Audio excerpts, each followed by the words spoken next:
Welcome to the Get Ready with Tony Stewart podcast in partnership with Insurance Nerds. I'm pleased to be joined today by Sheryl Brown. In this episode, we'll be discussing female advocacy in the financial services community. Sheryl Brown is a 30-year veteran of the financial services profession. She is an international speaker on the topics of social and digital marketing strategies for financial services professionals and organizations. In 2018, Sheryl founded Females in Finance, a private networking community of more than 2,400 women working in the financial services and financial technology fields. Good morning, Sheryl. Good morning. How are you? I'm doing well. Thank you for joining me today. Yeah. I was okay with you saying 30-year veteran until I heard out loud and I went, ooh. It does sound weird. 'Cause I don't feel like I'm that old, but here I am. Yeah, I know exactly how you feel that. Well, anyway, let's dive on in. Can you tell us a little bit about what you do? Absolutely. So I am an international speaker on social and digital marketing strategies for financial service professionals. And in that time, I have a different vantage point, standing on stage, talking to people from the podium and the lectern, and I realized it was just a lot of men. And I thought, this is just not indicative of the company that I keep. And so I did a lot of research. In 2017 to 18, I interviewed about 400 women working in financial services and wanted to know, what brought them here, so recruitment, if you will. What kind of training did they get? How were they advancing themselves so that we could look at retention and attrition rates?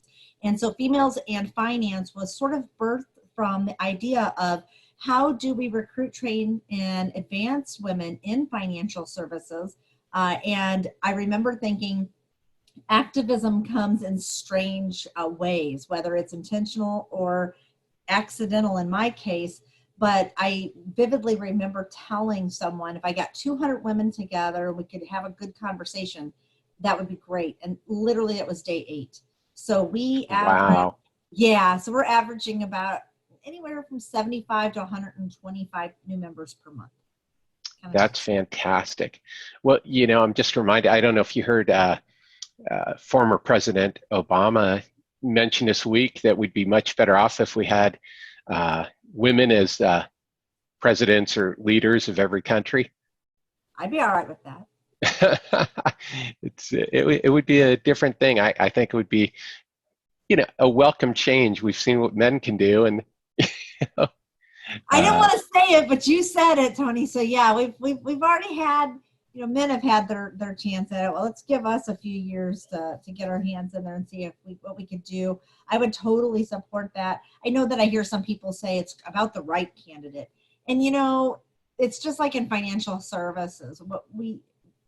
It would be easy for me to say we have a gender parity problem because that's very evident, but what we really have is a diversity problem. And I think we have that across, not just in financial services, but in every place that we walk in our lives day to day. So it's in the same as the truth, even in politics. We definitely still have a gender parity problem, but it's a diversity problem overall. Definitely. And when I think of the C-suite of the financial services companies that I'm familiar with, there's definitely it's definitely a male-oriented C-suite situation, if you will, for very unelegant phrasing. And to that point, I tell everybody at Females in Finance, we are not, just because I am Save the Dolphins does not kill the whales. We love our men. We want the men to be proactive at our group, and those who have joined are, and of which you are in that same space. And I think that it's an interesting time where bridging initiatives are becoming much more needed, and we need to be much more transparent about how we go about those, what those asks are, as I call it, what's your big ask? Put your big ask out there. And I think more companies need to be putting their big ask out there with regard to that. So there's a definite male dominancy in financial services because of the numbers, but that doesn't mean dominancy in any other space, whether I mean talent, intelligence, what they bring to the table, et cetera. It's just the sheer number, the volume of the people. And it is changing. It's slow, but it's changing. Oh, 100%. And I think, the realization is that everybody has something to the table and we're all equal and can bring something different. And the more diverse population that you have, I think the more productive the industry will be in, the more we'll be able to serve different communities Yeah, than we currently do. agree. Uh, Absolutely. yeah. So let's talk a little bit about how you got here. I mean, you started out as an insurance case manager, and a big part of the insurance nerds audience are traditional insurance employees. How did you go from that start, insurance case manager, underwriting consultant, to your current role as a social media rock star and female then finance advocate? Yeah, so I have to give props to Mass Mutual. I moved to San Francisco when I was 19, and I'll be 49 in a few weeks here. And I needed a job. I had $1,000. I thought I was so wealthy. I was totally broke. And I'd come from Missouri, which I live today back in St. Louis, but I lived in San Francisco for 18 years. But when I got there, I needed a job, and I went to the local Kinko's in Berkeley, California. I literally copied almost probably verbatim what the resume was inside the book. And I was very Christina Applegate-ish, if you will, because, Okay. because I was like, I need a job, so I'm filling this out, and I didn't even know how to use a computer. Sent it off, and I actually faxed it to the wrong number, and Oh, Mass Mutual funny. called and said, hey, I think you're looking for something else, but we're hiring. Would you like to come in? And I was like, yeah. And I have to say, I always say this, Robert Brumby, who is still my mentor to this very day, hired me that because he said, what I liked about you was that you were curious. We could never teach curiosity. And you were truly curious about things. You didn't know, but you would go find an answer. And you were advocating, even after I was hired, advocating always for what was the best outcome, not only for the insured a lot of times, but even for the office. Like I was looking at things much more strategically. That spawned, continuing to grow. I started answering phones, marketing rep, and account executive, and it kept moving on. And then I left there to do estate planning work, and that led to running a case management unit for Pac Life, and so on and so forth. So to today where I'm at with being the CEO of my own company is that all of those stepping stones that I worked in gave me such a good perspective of where we're at in financial services, so that I a lot of times see conversations online where, all right, fee only and fee based people don't call me, don't eat my face, okay? But we do see a lot of fee only going, oh, commission people, and then commission people going, oh, we need to stop that. There is an abundance of talent and business for everyone. And you know what? I'm going to say this. For every fee only person out there who's planning today that kind of looks down on the commissionable space, one, your fee is a commission, but that's a whole nother topic. But two, that there is good old plain vanilla insurance sold people that I've never seen a commission check ever or a claim check ever returned in the time of need. And for everyday Main Street USA people, it really does work. So there's a space for everyone. There's definitely a need for our fee only planners. There's a definite need for our fee based planners. And there's a definite need for our commissionable people. And so we just need to collectively understand there's an abundance of business out there for all of us.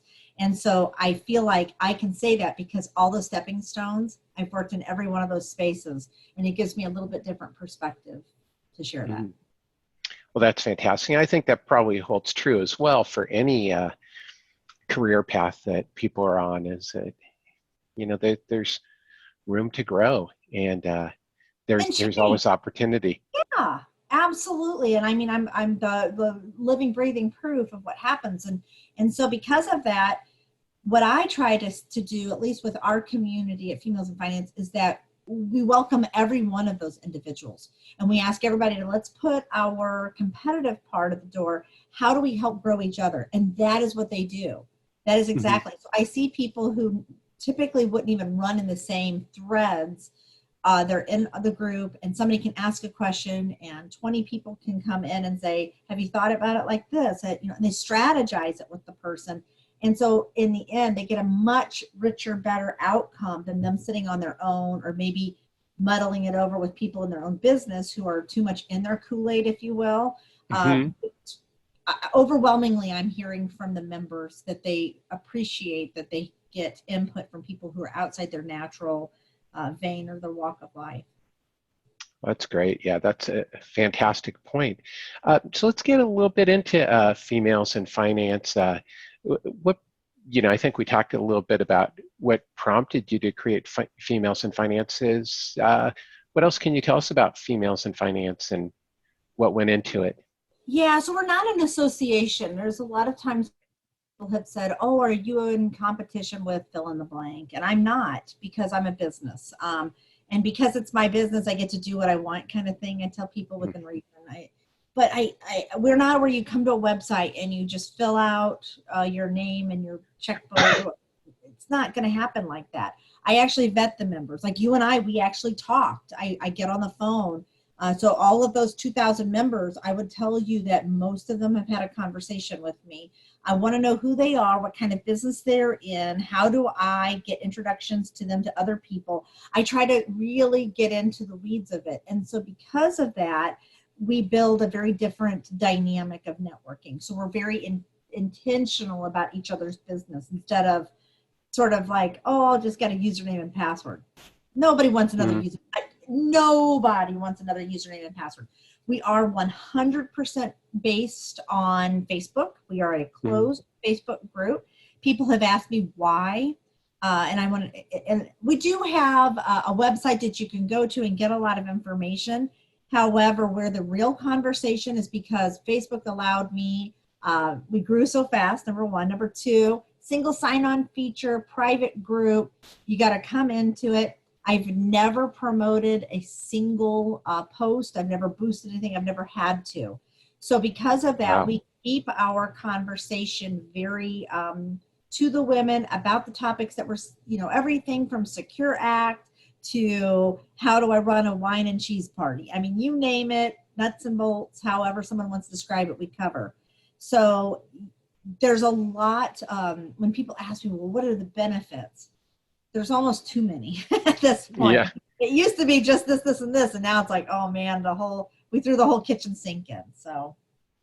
Yeah, well, I think that's probably reflective also of the change in the industry, because I think we were probably both active in San Francisco in the insurance industry at the same time. And at that point, I remember going to large NAFA meetings and NALU and CLU meetings where we'd pack in 100, 150 people. No problem. And that was just the San Francisco chapters. And now people don't have that community. So it's great that you're able to provide that opportunity to people.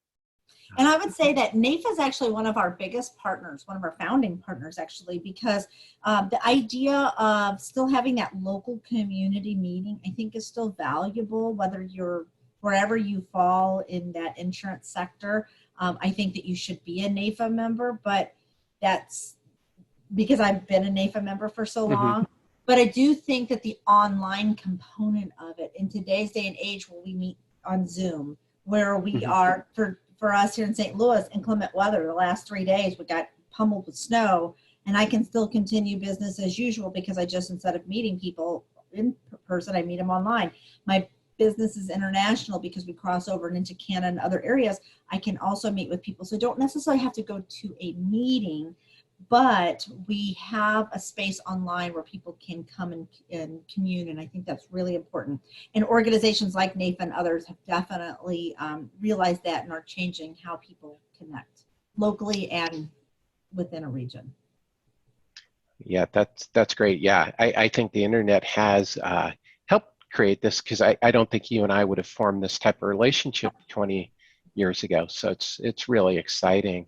Not unless you were at let's see, if you're in San Francisco, let me start throwing some names out. Unless you were like, I ran into you at a Pasqua coffee shop. Or, oh yeah, there you go. Yeah, I haven't heard that name in a while. Some Nations, went down and got a burger from Nations. Went over to Berkeley, went to Berkeley in Berkeley or something, so I know my San Francisco. But yeah, it would have really meant that we had to actually cross literally our paths. And whether we're sitting on the BART station, train next to each other going in, we would have had to talk. And anybody listening to this call, you don't really talk to the people on BART. Like, don't do that. Not a good idea. Not a good idea. It's a subway. Come on. But but that's exactly the truth of it, is that you had to go to those meetings to meet. This stuff, what we're doing today, has just been revolutionary to our business. Seriously. And those not embracing it, start today. Like, literally go to Zoom and sign up for an account. You can get a 45-minute account for free. Do it. Yeah, no, it's wonderful. So let's talk a little bit about women in the financial services industry. So, we've talked about the diversity. So, what is different for women in the financial services industry? So I like to always refer to it as a community, because I always think of industry as the widget, right? There's people, putting things on things. And we don't do that in financial services. In fact, if you think about it, other than maybe handing somebody an actual policy, which is the most tangible, it's still just a promise. You've made a promise, a commitment to exchange this for that, and if this happens, then this happens, and that tells what the promise is. And so I think with women, when I roll back the clocks, part of what is happening today, and you're seeing it, one of the number one things I get mentioned to me is about this idea of the Me Too, what happened.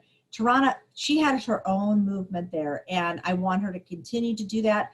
Females in finance is not Me Too, but we do have Me Too parts of what has happened. And so when you ask about what's different, we're working in an environment where we're almost providing an intangible product, and you're having to sell it. So there's a lot of intensity around that. It is commissionable. And I will also say this too, for anybody going back to our fee-only people, we are one of the few industries where when we do our job well, we get paid less. So when we get somebody a super perfect offer that we showed them a standard, we're actually making less money in the target. I don't know of a lot of places where people would go to work every day, hey, do a great job, and you get paid less. I mean, that's kind of a little counterintuitive, right? And so with women, one of the things that I remembered seeing in the past was we didn't see a lot of women in the commissionable space because that commissionable environment fluctuated. There was too much ebb and flow. And I will tell you, if you think that financial security is not a love language, I'm a single woman until a few more days. We feel it in our soul. That financial security is something that's really, we need to feel it. And so what's different now today is that there's flexible pay environments. There is, I think more women are becoming more aggressive about going after advancement opportunities. I think women of color, for every person listening to this today, women of color deserve to be at the table and to have the exact same equitable position as any other person does. And so be prepared to see an influx of people of color, women of color specifically in the women part of it, coming for those opportunities. I also think too that women are market in one. And so for me, when somebody sees me, you have to imagine what's behind me are my children and my grandchildren, and I am the daughter, and I am the aunt, and I'm making a lot of the financial decisions for my parents at this age. So when you sell to me, you're selling to the 82 people behind me too. So it's the whole package of what's different today. And I love to see the young women coming into the profession. And I really have been working hard at reaching into the colleges to grab a hold of those young people and pulling them through. And that's men and women, FYI, at least at my organization, because we have to secure and keep those financial service people in our space, no matter which space they decide to fill or that they tend to go toward. But there's a lot of us older, seasoned, however we want to define ourselves, women, that we remember the old times where we were the ones asked to go get the water, get the lunches, and get the drinks, and okay, honey, and tapping us on the knee. And could you imagine somebody doing that today? I mean, that used to be very commonplace. It's very different today, and I'm glad for that, and it needed to change. But I'm really glad for our young, because I think that they're going to get a little bit better chance at that equitable position. But we still have so much more work to do. Definitely. And those times you speak of were not that long ago. I mean, I They were think I experienced that when I first started out, in the 80s, that mentality was still very much at play. Oh, and if you think it's not, I spoke at a conference a year and a half ago in Arizona, and I came off of stage and there was a dinner, and I sat down at the dinner, and a man came up to me and he tapped me on the shoulder, thinking, of course, you naturally look up and like, hello, get ready to greet them. He literally took his hands, and I have a full head of long hair, and he grabbed my hair, and I was like totally taken off guard. And he's like, I've been wanting to do that all night. You have the most beautiful hair. Thinking he's complimenting me while he's actually assaulting me to some degree. Wow. I know. And I was like, my girlfriend Beth was like, don't touch her, don't touch her. And so we are still experiencing that. And for every person listening says, oh, that can't possibly be happening, it still happens.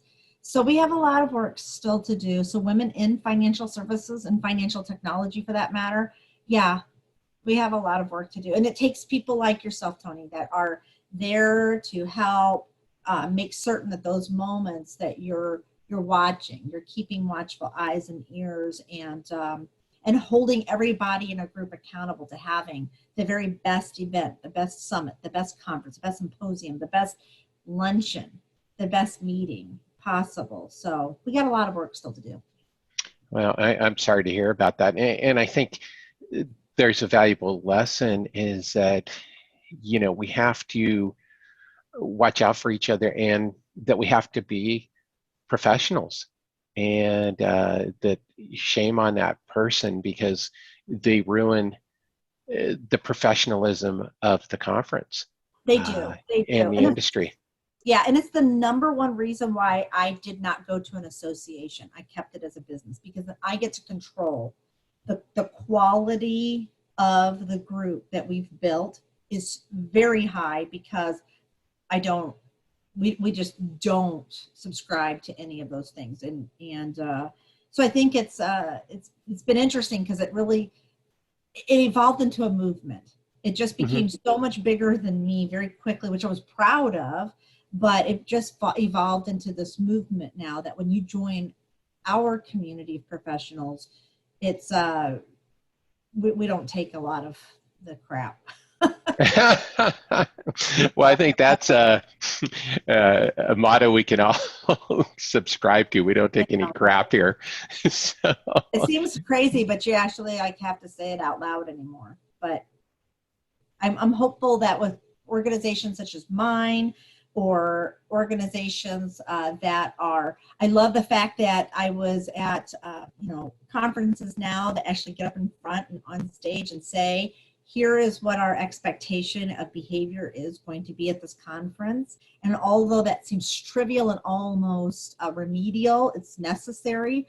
And I also have to say, for every person, when you go to a conference or to an event, alcohol is a big factor in a lot of that behavior.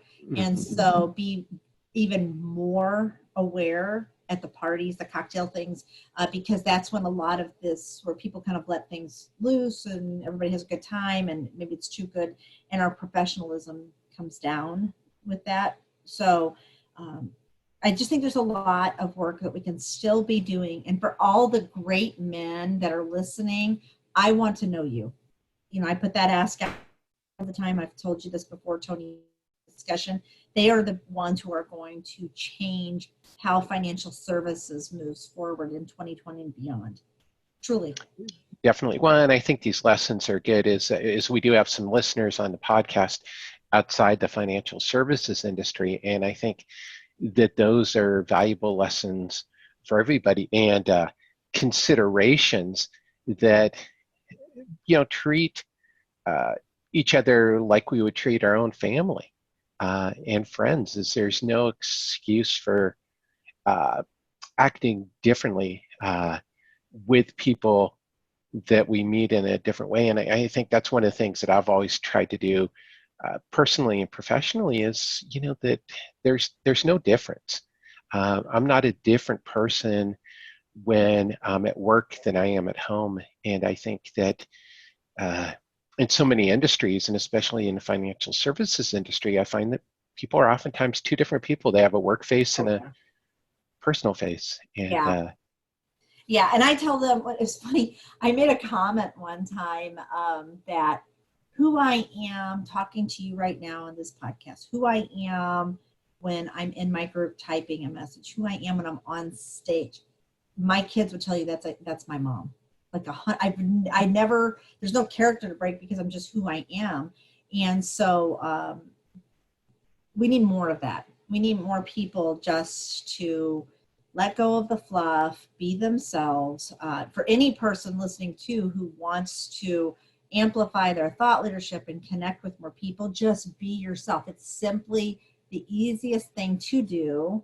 And you can always, massage the ends of some of the things that might be rough on whether it's speaking, articulation, saying too much, whatever those things might be. You can kind of finesse those things, but for the most part, we want you to stay who you are because that's who people want to do business with. That part of you, not the fake things that I see. And you and I have both been around this profession long enough. We know. We know. oh yeah. Well, and it is a lot easier just to be yourself. You don't have to keep up anything else. And I think people feel that when people are being genuine. So I think that's really valuable advice, especially for the young people, is, just go ahead and be yourself. People are going to see who you are at some point anyway, like you've talked about with some of these experiences is, it comes out. You can't hide your true nature. No, I don't think. You can't. I have a lot because I'm a social media and digital marketing strategist by nature. People come to me and they're like, "What? Like, Sheryl, tell me what I should do better on my LinkedIn." And one of the number one questions I ask people about that is, so you always wear a suit and every time you meet with somebody, because I see you in a 3-piece suit in this picture, and they're like, no, I never do. Then don't wear it in your picture. It's Mm-hmm. just, it's like that simple. I tell people it's match.com dates gone wrong too many times and nobody trusts. Just be yourself in the picture, just be who you are. I maybe don't want to see, I've also seen pictures where people are doing selfies in the bathroom. Don't be too much yourself. There's a fine line of balance. And even in how you talk about yourself online too, make it genuine to who you are and the kind of people you're looking for, because they'll naturally migrate that way. So I think that's really important. And that's one of the reasons why I vet everyone too, because I want them to feel like they can be themselves inside of our community because they are residents inside of that and they have a home just like you would in a neighborhood. And we Mm-hmm. want you to, be who you are so that we can do business with that person, not some made up persona. Well, that's great. And I'd imagine that's a key piece of why females in finance has been so successful. I mean, and so just curious, when did you, I would imagine that the level of interest probably exceeded your expectations. I mean, when did you find that you had just this movement going and that it was really just, in a year, you've traveled an amazing amount of ground. How did that Yeah, go? so it's I think the moment that I think it clicked for me at least wasn't so much that the floodgate of people asking to join the community came. And I was like, oh, and at first I thought, oh, Facebook's doing its job and it's, popping up to join. This is great. And where it really hit me though, where it resonated most strongly was I had a LinkedIn connection from a young woman that said, my friend so-and-so said you're the person who works with women in financial services and I'd like to connect. And I remembered reading that and I thought, I'm the person. And Mm-hmm. so I connected with her, and when I called and invited her to a call, I said, yeah, I thought that was really interesting. And she's like, oh yeah, you're like the person. Now, if I was told that any women who work in this profession, they should just send them to you. And I thought, oh man, I felt like Kevin Costner. I built it and they came. So, and so it was also profoundly humbling at that moment too, because then I realized I had a responsibility. It was that moment that this isn't just a club. This Mm-hmm. wasn't just a, hey, let's get some people together. There's a responsibility to it. And so then I really started sitting back and going, okay, and asking questions that people who lead movements ask. What do you need to be better? What can I provide you to be the best version of yourself in your business? How do we make you more money this year? And so I start filling out call notes and connecting people and doing all of that. That's where the success came in, because I think this is one of the mistakes associations make a lot of times, is they go into it with this idea that they're going to make a change, a mission, a value statement, except then they get themselves so caught up in red tape of problems. Stop. Instead, just get down to your members. So this is how you do it, everybody. I tell them, if you feature your members and talk about your members and you make your members successful, where do you think that those members are going to send every person they know? To you. It's that simple. Yeah, well, sometimes people miss the simple part. We and tend to make life more complicated. Right? That's simple true. Always easy. It's not easy to sit down and remember that one particular CFP, her husband's a pilot in the Air Force, and they have 2 kids, and she's working from home, and I keep very good details on who my members are. And so, you know what? She's probably not somebody that I send a birthday notice to as much as I send a 4th of July grateful letter that her family gives up and sacrifices time to serve our country. These are the times when I remember them, during those moments, because that's when it's really important in their house. And so if associations could just get back to what it's supposed to be about, which is the members, and featuring them and bettering their business and know who they are as people, the rest of itself takes care of itself. It truly does. And so that's where the success came. That's where, and just for anybody listening, I don't have staff. I don't have, Really? I do this. And I'm very efficient in my business. I have very, very, very efficient business practices in how I do things. I am not a procrastinator. You will not do well in this business if you're a procrastinator. But, I don't want people to think, oh, she's got all of these people that are helping her. If my 2 cats that live with me, with us, are our staff, then we'll count Shadow and Bandit into that. And I can tell you, Bandit hasn't gotten up from the front room in the last 3 hours. He's sound asleep. So so it just takes an enormous amount of commitment to meet people where they're at and then move forward from there. So that's where the success comes from. Well, that's fantastic. I think that's such a great lesson. So you have all this going on. How do you find balance? And how do you make that productivity work, your efficiency? Yeah, so I will tell you that balance is a weird word, because everybody has a different way that they're measuring that balance, right? So for me, I am an early person. I'm not gonna sit there and I don't get up at 4 o'clock. So all you CrossFitters, you can keep going CrossFit. I'm not gonna be there. But I do get up early. But I will tell you where efficiencies come into play. Zoom is a big efficiency maker. I can schedule. I don't have to go drive from appointment to appointment to appointment to appointment. I don't have to do any of that. Those days are long gone. And I will literally talk to 9 people every single day because of Zoom, and then using Calendly to schedule my calendar out. And it's connected to my Zoom, so it automatically puts my Zoom appointment in there. I will also tell you, too, that I have a lot of things. Another one I'll give you is Auto Text Expander.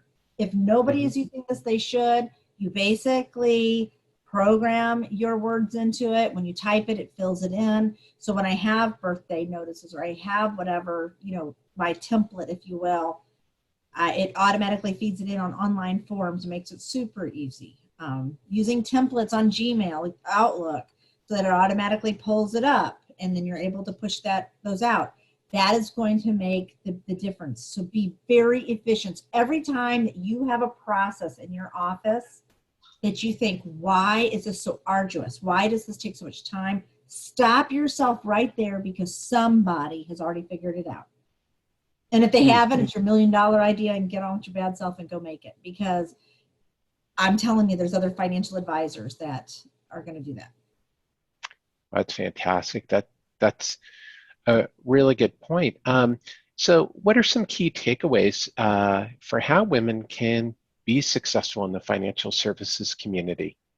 I think that, first of all, partner, mentor, find somebody that you are connected to. And a lot of women naturally do this anyway. So I think that that's great. You are welcome to join Females in Finance, although you don't have to, but we would welcome you into our community. Find strong male allies, because they're going to be some of your best promoters and connectors a lot of times too. And I want you to always be asking for what exactly it is that you want. Don't beat around the bush. This is something that you can't wait for someone to figure out that, can't they see me doing this? Stop. Actually ask. I say it, put your big ask out there. I say it all the time, because that is where you're actually going to change things, is whenever you are asking for what you want, implementing the things that you've asked for, and then connecting to people all the time that don't look like yourself.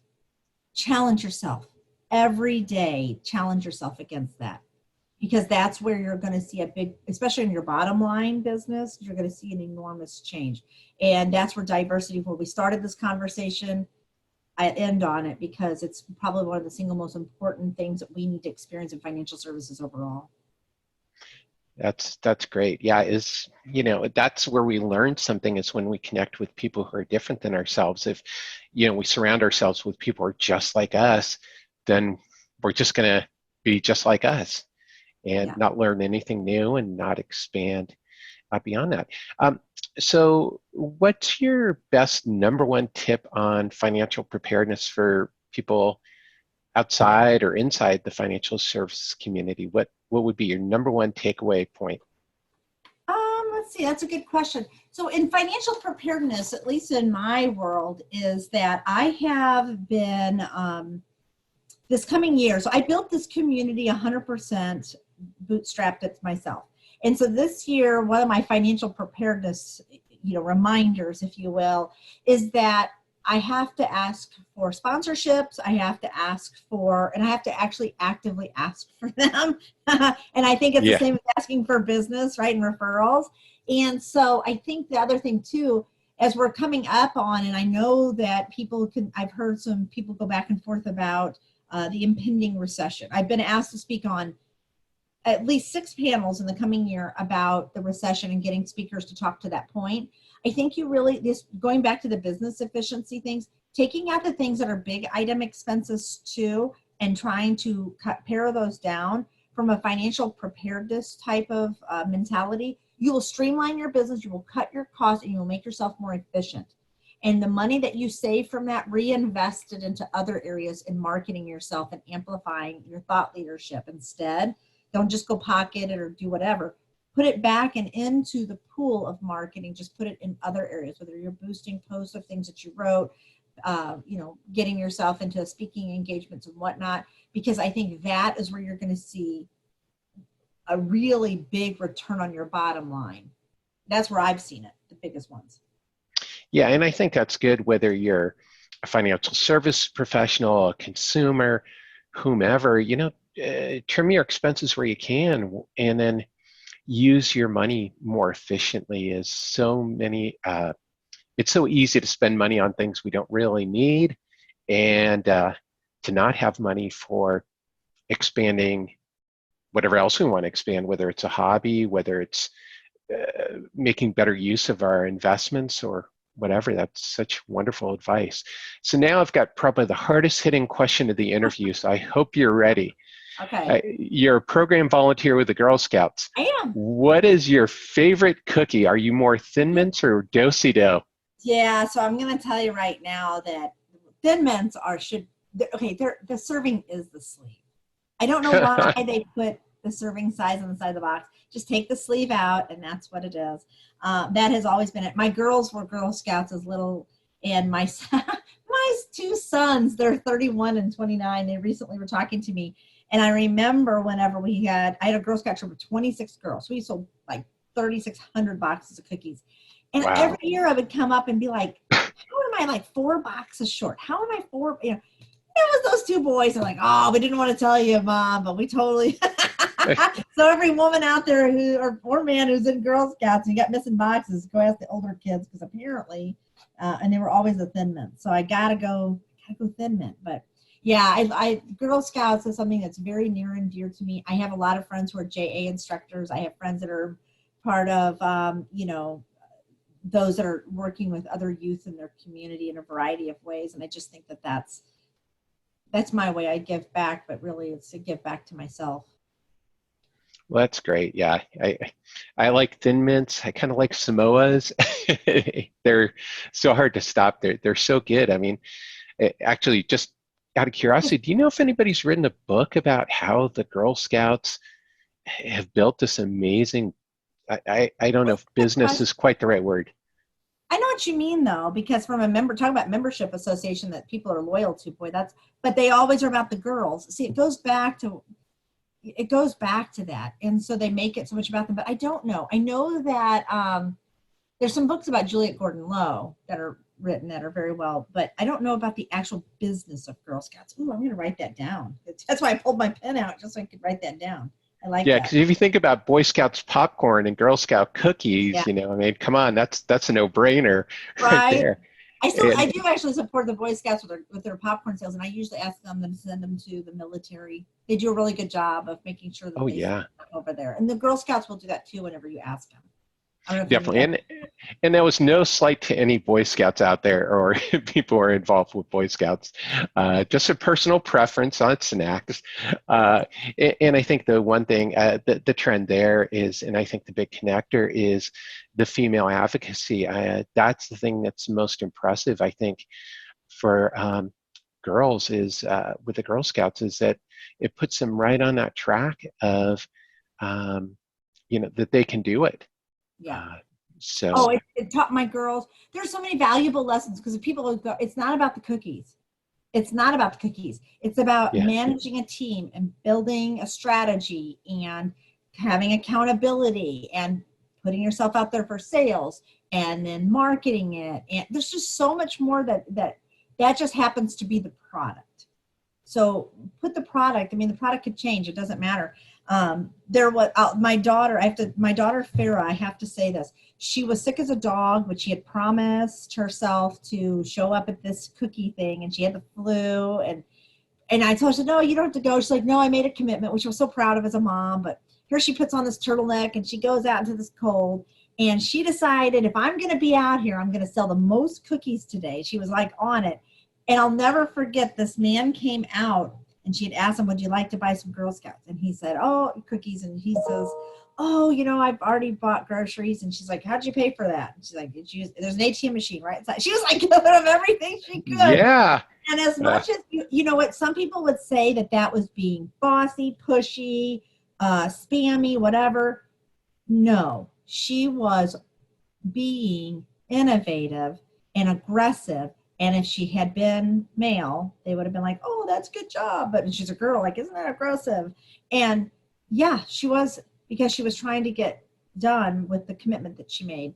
And so I think Girl Scouts really does do a good job. And I think Boy Scouts do too, grooming people into refining skills inside of themselves. One, either they didn't know that they had, or two, didn't know how to pull them out. And at least experience them, even if they wanted to put them back because they didn't like it. Definitely. I For me, that was camping. I am not a camper, but I pulled that out and then I put it back. I was like, not for me. I think that's such a great place to wrap up on, because, that's really, I think, where, the whole line is. And I think that probably gets to the core of why females and finance has been so successful, is that you've helped people unlock something within themselves. I hope so. So I think that's a wonderful message. So where can people learn more about you and Females in Finance? Absolutely. They can either just go to Females and Finance, and that's an A-N-D. So it's not Females in Finance, it's Females and Finance.com. Or they can find me on, if you go to Bionic Socialite, that's me personally, or you can go to Females in, with the letter N, Finance. You can find me there too, but just pretty much if you type the words in Google, we turn up. Well, that's great. And for all of our listeners, all that will be in our show notes as well, all the ways you can find out more about the great work that Sheryl is doing with females and finance and how to be in touch with her. Sheryl, thank you again so much for coming on today. It's been a real pleasure. This has been a great conversation. Yes, me too. I'm really grateful for this and for all the work that you're doing, honestly, in not just insurance, financial services, but having conversations like this about women and diversity. I really am grateful. Thank you. Oh, yeah, my pleasure. And everybody, thanks again for tuning in to the Get Ready with Tony Stewart podcast in partnership with Insurance Nerds. And if you haven't subscribed yet, this is the perfect time to subscribe. See you next time.